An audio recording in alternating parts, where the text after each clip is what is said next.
Hey, Tourpreneurs, it's Mitch Bach, and just a quick note before we begin today's episode. Tourpreneur is currently sponsored by Google. We're thankful for their support of our community, and we are offering with them a completely free course helping you unlock the power and potential of Google's Things to Do program, which is specifically helping tour operators add their tours to Google in new ways that gives you new exposure and more direct bookings. To learn more, go to tourpreneur.com/Google. And as always, show notes, more resources, links to our newsletter, our business coaching community, and so much more are available on tourpreneur.com. Now to the episode. Today's episode is sponsored by Blend Marketing. These friendly folks work exclusively on marketing tour and activity companies. They've just released a free ebook that shows how you can increase your direct bookings by stealing the OTA's top tricks. Check out that free guide at tourpreneur.com/blend. BLEND.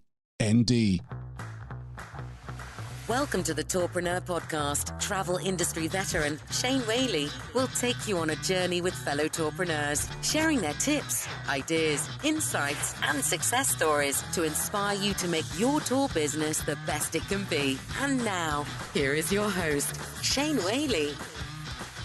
Hello and welcome to episode 125 of the Tourpreneur Podcast. Today we are joined by Teresa Nemitz of Milwaukee Food Tours. Hello, Teresa. Hello. Welcome back. Good to see you. Thank you. And Jeremiah Calvino of Blend Marketing. How are you, Jeremiah? Morning, Shane. Good. So really excited to talk with you both today. My email box, like most of our email right now, is pretty much hammered with depressing emails during the pandemic. There's not a lot of good news out there. And then one morning I wake up and I had an email from Teresa, very excited, telling us that you had sold out 1,000 Advent boxes in one weekend. And that with Jeremiah's help, and we'll get into that in a moment, you had spent $3,000 on Facebook ads, which resulted in $138,000 in sales in 48 hours. I know. It is truly our Christmas miracle. We have been so excited. I feel like we have been building for months to plan for this. And then everything that we laid out actually has come true and has happened. So how did the Christmas boxes idea come about exactly? Well, as we started doing our pivot of offering gift boxes, I really started thinking a lot about Christmas and how Christmas, we probably were still going to be dealing with a pandemic. And a lot of people haven't been willing to talk about that. But I started planning in June already for what we could do for Christmas. And I know in Milwaukee, we are a very German city and community, and we love Advent calendars. And so I really started looking at how could we pull that off. From there, I had to create an entirely new product that I think looks very professional and was really a compelling product. People wanted it. I have to say, my idea of an Advent calendar and yours are very, very different. I actually watched, and if you'd asked me this before, I wouldn't have said it worked, but it did. I watched a 10-minute unboxing video of one of your friends and her wonderful family opening up the Advent calendar. Now, I'm used to these little Advent calendars that got a tiny little bit of cheap, horrible chocolate in, but these are like fudge bars. And yes, and that's exactly right, because people assume, they think about that $5 Advent calendar, but now the trend in the culinary world is these really high-end premium gift boxes. And so that's what we designed. And, it's not a cheap product. It's $139. But it's really a unique product that people can enjoy every single day. Absolutely. Jeremiah, so you were hired by Teresa's food tour company to build the website and do some of the marketing, etc. Then suddenly you get this phone call or email from Teresa saying, hey, I want you to help me sell Advent boxes. What was your reaction to that? Yeah, well, I think that this backs up.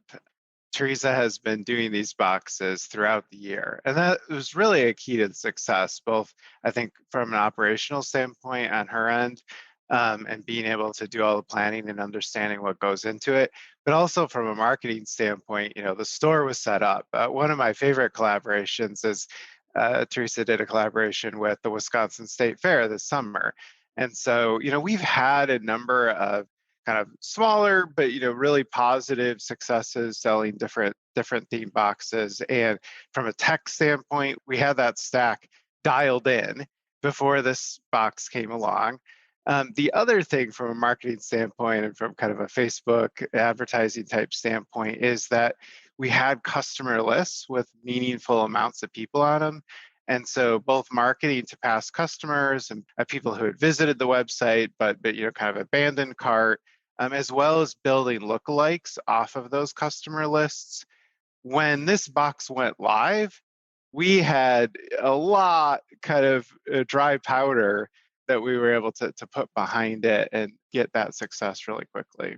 But I have to pay you a big compliment here because you've pivoted yourself here, Jeremiah, from being a marketing agency that works with tours and activities to marketing food boxes and Advent boxes. That's a big jump, right?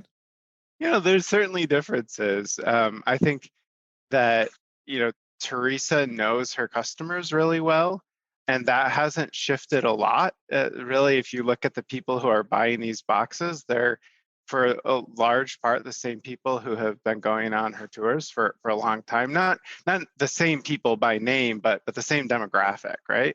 And we've been working with the Milwaukee Food Tours for a number of years, and so we know that audience pretty well.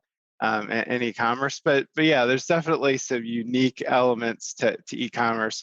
One of those is, Teresa talked about the Advent box, but she's actually has like 50, not 50, but it seems like it. She has a lot of different boxes, and I'll let her go through the inventory of them. But we're not just selling sort of one experience. There's many different boxes that we're selling throughout the holiday season.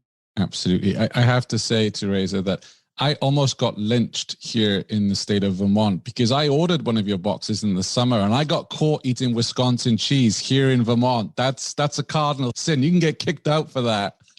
Yeah, but if it's delicious, you have to eat it. It's okay. Absolutely. No, I shared it out and said, look, you have to broaden your mind, Vermonters. There are other cheeses out there. Yeah. I think the big thing with the boxes was really, kind of dialing into what people want and really going to those iconic things. But then I think even this weekend when we had the promotion, we realized that people have feedback about price points, right? And so sometimes people were saying, $139 is too expensive. And we are immediately commenting and directing them to other boxes.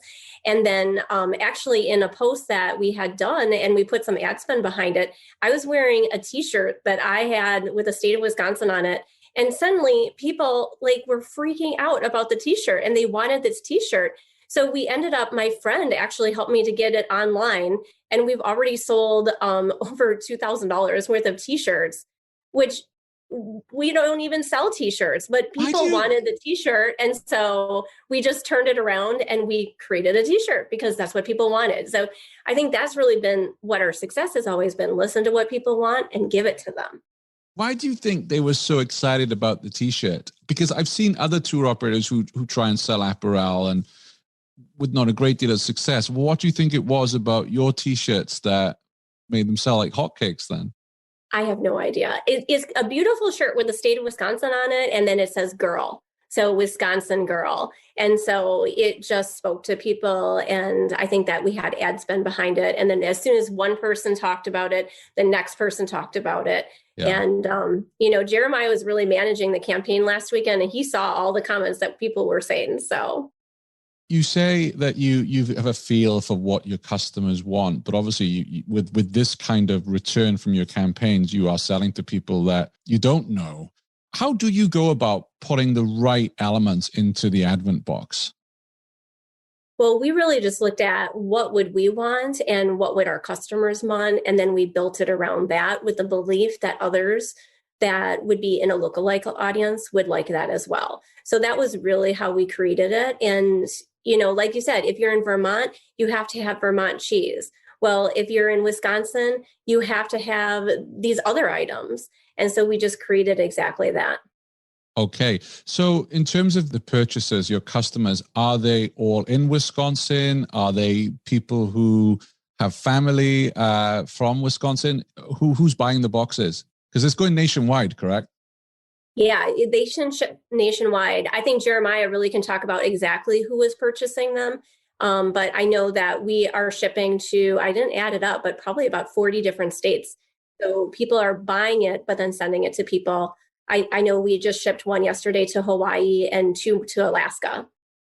Yeah, it's really interesting. And I actually have a live customer list up just of orders this morning, and it's like Wisconsin, Illinois, Nebraska, Florida, Virginia, Wisconsin, Pennsylvania, Colorado, Florida. So, in Shopify, you can see the purchaser and the ship to, and the vast majority of the purchasers are coming from Wisconsin, but they're shipping it to friends and family all over the country. So in terms of your Facebook ads, are you marketing just Wisconsin or outside of that?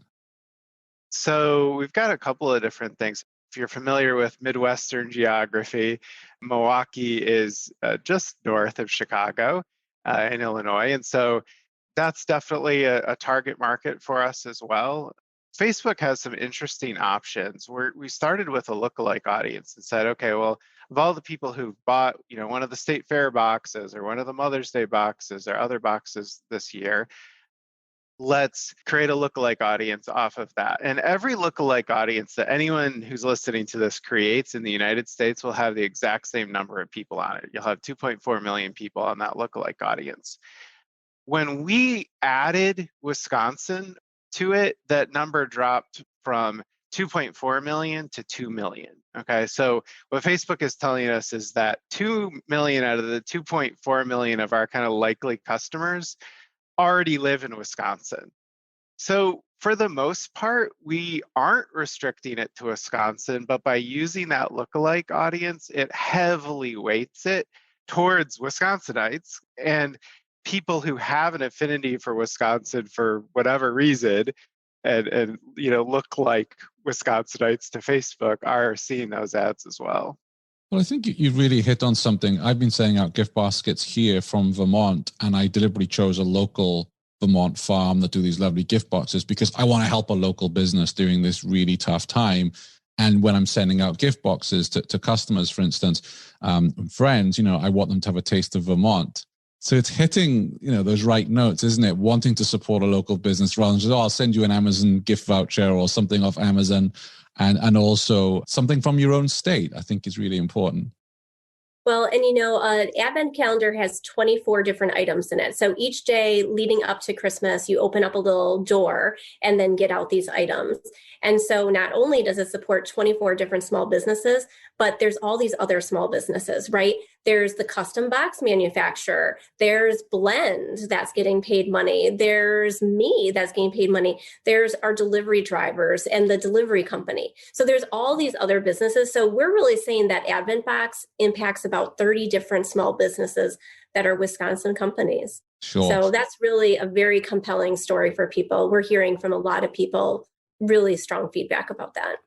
So there's two things that come to mind there, because this all sounds great. And I'm sure a lot of the listeners are like, I'm going to do this for my town or my state. But let's look at some of the challenges. You just mentioned boxes. So, you, I'm sure, had to spend a significant amount of cash because these are beautiful looking boxes. How much did that cost to get all the boxes before you'd even sold anything? So, and that's really, a big challenge for us is because we're not only having to outlay all that money for the boxes, but all the money for all the places as well. I think I spent like $60,000 this week on food alone. Wow. So, that is definitely cash flow as we get bigger and bigger with these. With the gift boxes, originally, there's really not an Advent box that's made in the United States. And so we were going to have to outsource that from China. But we would have had to place the order in August, and I would have had to pay all that cash up front in August. And I was so nervous about having, a shipping container brought over by boat and then transferred to Milwaukee. And I just felt like there's so much that could go wrong. I mean, it's 2020. That boat probably could have sunk, so I just didn't want to risk it. And so we found a Wisconsin company and worked really hard with them to design that box. But like you said, I had to pay for that up front. With our other boxes, when you get a gift box, if you have just a regular white box or brown box, maybe it's like $1.50 for that physical box. And then if you have something custom that's just got your logo on it, maybe it's like $6 for that box. These advent boxes, it's $12. All in, my cost of that box is $12. So, it escalates the price of the box, but it is what it is. It makes it as part of the package. I mean, that's heck of a risk, $60,000 outlay before you've sold anything. And I mean, I know you were confident based on your summer production, but still, how did you deal with that level of risk? I have been saying prayers, and I've been talking to a lot of vendors and people, and just, really getting the word out. And so, if this didn't work for the public, definitely going to corporate groups was my backup plan, so that we could sell the inventory that way. But what ended up happening is after we sold out 1,000 this weekend, and then I have 1,000 of a different box coming. Well, then Jeremiah and I, we were talking on Sunday night, as this was going down, and he's predicting, we were selling a box a minute at some point on Sunday. And so as that ticker was going down, he said, you're going to sell out at 6:00.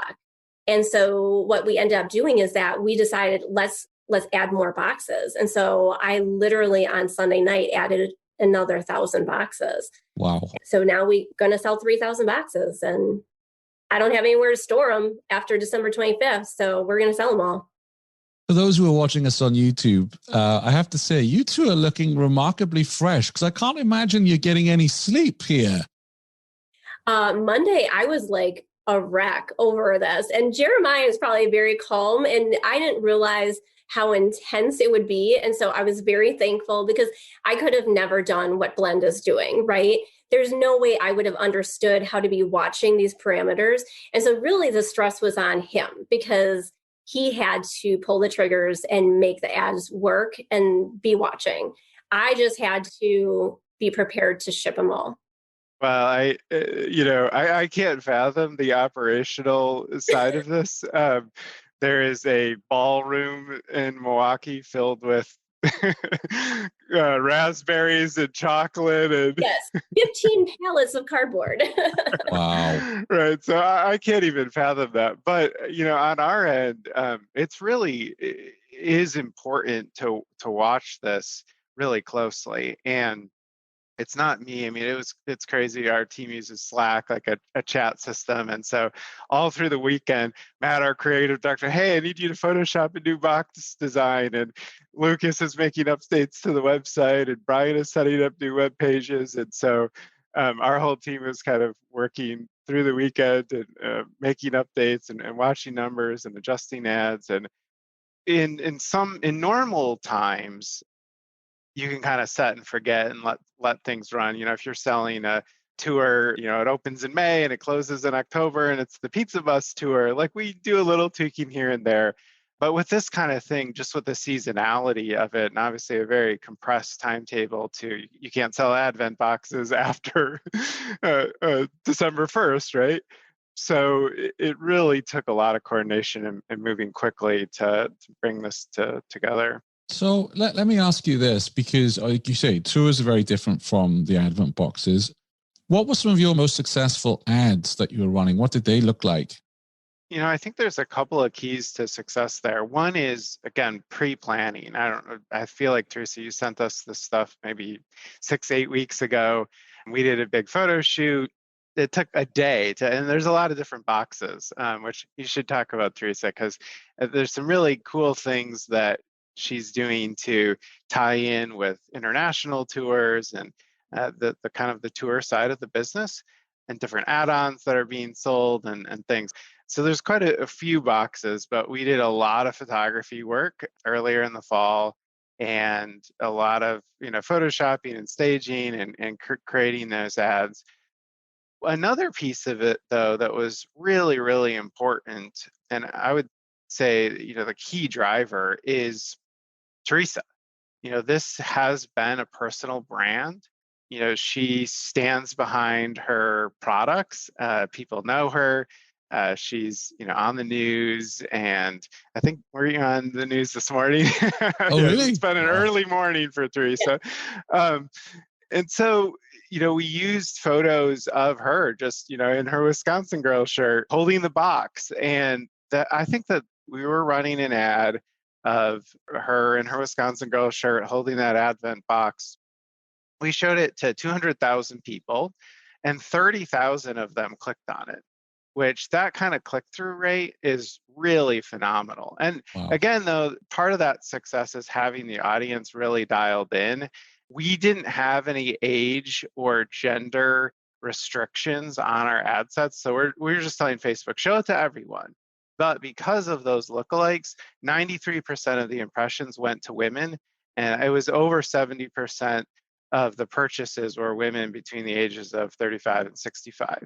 So, Facebook knows who that audience is and who's going to respond to those messages.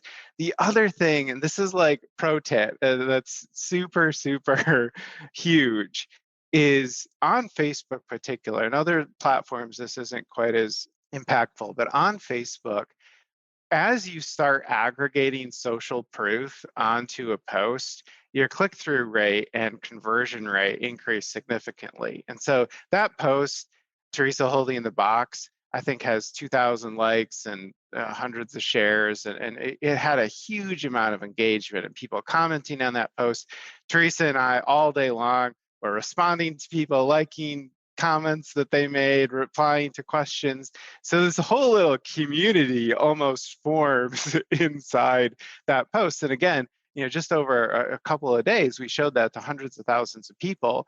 And so, a little bit of insider baseball, but as you have different ad sets running inside of Facebook and stuff, we make sure to duplicate the ads in a way that, so if you edit a post in any way, if you change one jot or tittle in a post, you lose all of the likes, shares, and comments on that post.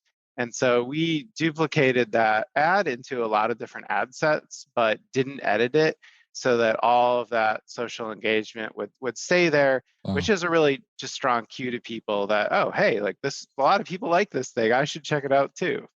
That's a ninja tip right there. Did you know every weekday Shane curates the most interesting news articles in tours and activities and sends them out in a snappy daily digest? Grab your copy of the Tourpreneur Daily Briefing at www.tourpreneur.com. I think one thing that's interesting is that when we were watching the numbers rise, Jeremiah was like, the demographic wasn't exactly what I think you initially planned on, because we had such a high amount of older women that were purchasing it. But the video that had been the unboxing video was actually a friend of mine that's much younger, and she had 3 little children. And I said, no, this for me is my demographic, because everyone that was watching it was thinking about their daughter opening that gift box with their children. And that's what Christmas is about. And so for me, I felt like it was a slam dunk in terms of getting that right person to watch that video and envision themselves doing that on Christmas. I love that video. I love it. Now we're going to try to do some more. Yes. Well, I think just, for me, it was the way the kids reacted to each date being opened. And I think your friend said, oh, we're going to open all 31 today or whatever. And the kids' eyes were like, whoa, really is Christmas already. I like that. We didn't want to do it live because, her youngest one is 5 years old, and there's just such an uncontrollable factor with that. He was not even supposed to be in the video. And then he walked in at the last minute and she's like, okay, let's do this. Yeah. And that was all one shot. Wow. Like we didn't start or stop or anything. So fantastic. But yeah, we do have other gift boxes like Jeremiah was saying. It's not just about the Advent box. We have 12-day boxes, which are lower price, so $99. We also are doing things like bakery boxes and breakfast boxes and a custard box. And then the cool thing for us is that we're actually adding on, so you can add on a 10-minute call with Santa Claus. And we're also doing a Cuba travel box. And so, we really want to get back to business of traveling, right? And we had gotten back from Cuba the week before the pandemic had hit and really been declared. And it was incredible. And that's really what we want to be back to doing. We want to be offering these international trips again. And so we're testing out the concept of offering a Cuban box paired with, a workshop to make the recipes that are made with ingredients in it. And actually one of the ads that we'll be coming up with is going to be you get the box for free if you sign up for a trip to Cuba. Well, that was going to be one of my questions for you is, you're obviously generating so much revenue through the food boxes. Do you really think you'll go back to tours after this, or do you become an e-commerce company? That's an interesting question. I think it would be very hard for me to let go of being a tour operator. I feel like I've been so emotionally invested in it, and I love Milwaukee, but I think it's very hard for me to let go of this amazing new revenue line. And so I'm just going to have to figure out how to do a combination of those two things. Yeah. And maybe it means public tours aren't going to be offered as strongly, or maybe it means I'm going to focus more on corporate for those tours in Milwaukee. And then, obviously, I think that e-commerce is going to be here to stay, especially with our Christmas offerings in the future. I already, this was really, in my mind, to be entirely honest with you, a test. And so I'm definitely looking to bring this on a national level next year. Wow. Very, very exciting. Yeah, so I'm excited. And honestly, I couldn't have sold these boxes on my own. I know how to boost a post. I know how to set up a little bit of post, but I mean, I could not believe it when, the team was just sitting there for Blend and they were watching these numbers and tweaking things. I could never do that. So I'm very grateful for having sold these out. And now we're going to try to do it for the next 2 weekends with our other boxes. Right, Jeremiah? Yeah, Teresa kept telling me, I can't have any of this cardboard left. Yeah, exactly. Jeremiah, what have you learned about Facebook ads during this campaign that you didn't know before, or what was something that really surprised you? One of the things that's really nice about this e-commerce is that we could sell 1,000 boxes in 2 days, and the delivery date is like sometime in December or something. So Teresa has an opportunity to fulfill those orders over time. Whereas with tours, a lot of times your inventory is much more restricted. So Facebook has artificial intelligence that optimizes your ad delivery to the people who are most likely to purchase, or whatever your conversion goal is, but typically it's a purchase. But they require 50 conversions per ad set per week. And so, if you think about a tour, just taking one of Teresa's tours, a pizza bus tour, well, she might only have 100 seats on that tour for the whole week, and the average person is 2 or 3. And so it's really hard, actually, to get ad sets. Now, if you're working with a large attraction, Disneyland or something, you can do that.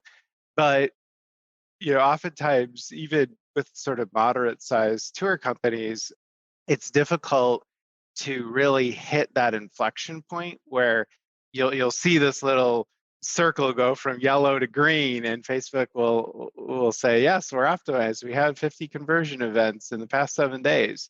We were able to achieve that in 24 to 48 hours to kind of get to that point where Facebook had really honed in on that audience. And so one of the things I would just encourage people about is if you're looking to use this kind of channel, I mean, there's a lot of keys to success. And I think it really starts with knowing your audience and creating a product that people want. That's the most important thing. But don't overextend yourself. You're much better off, having a single offer that you can put all of your focus into and scale and make work, than spreading yourself thin across a lot of different things. And it becomes very difficult for the algorithms to ever sort of dial into who's the right people to show it. The other thing too is, patience is important. It was not an overnight success. And even with the ads, there was a lot of tweaking and finessing in the first week or so. And I don't know, some days of $500 or $1,000 of sales. And, we saw a ramp up, and it wasn't a overnight sensation. It took, like a lot of things in life, right? It's like, yeah, you see somebody on America's Got Talent or whatever, this overnight success, and it's like, well, actually, they've been training for 20 years. The same kind of thing. There's a lot of preparation, a lot of testing, a lot of iteration that goes into having an overnight success. Someone said that to me the other day about Joe Rogan. Of course, he moved to Spotify for $100 million. I'm like, you do know he's been on the stage since the 90s, right? It's not like he suddenly woke up with this podcast and it's super popular. So I definitely hear you there. I know that our listeners, some of our listeners will be thinking, wow, fantastic pivot, Teresa. We've seen that word bandied around a lot over the last 9 months or so, and you are proof that operators can pivot. And I imagine a lot of our listeners are like, hey, I want to do that next year. Or I want to get into boxes. I don't know where to start. And of course, this is a 30-minute conversation. We can't go into everything, such as logistics and operations. But you are working on a course, correct, for others who may want to follow in your footsteps? Yeah, after you featured us in the podcast earlier this year, and then after being featured on Arrival, we've had a lot of tour operators reaching out to us. And, just one or two little conversations just hasn't been enough to really get to the meat of everything. And so what we've done is that I've created a 3-series workshop where basically we dive into pricing, we dive into the product and the packaging. A lot of people have a lot of logistical questions about packaging. Where do you get them? How do you figure this out? And how do you ship them? And then the third one is about promotion. Because, it's not just about, an ad for Facebook, and it's not just about, using your network. It's really a combination of it.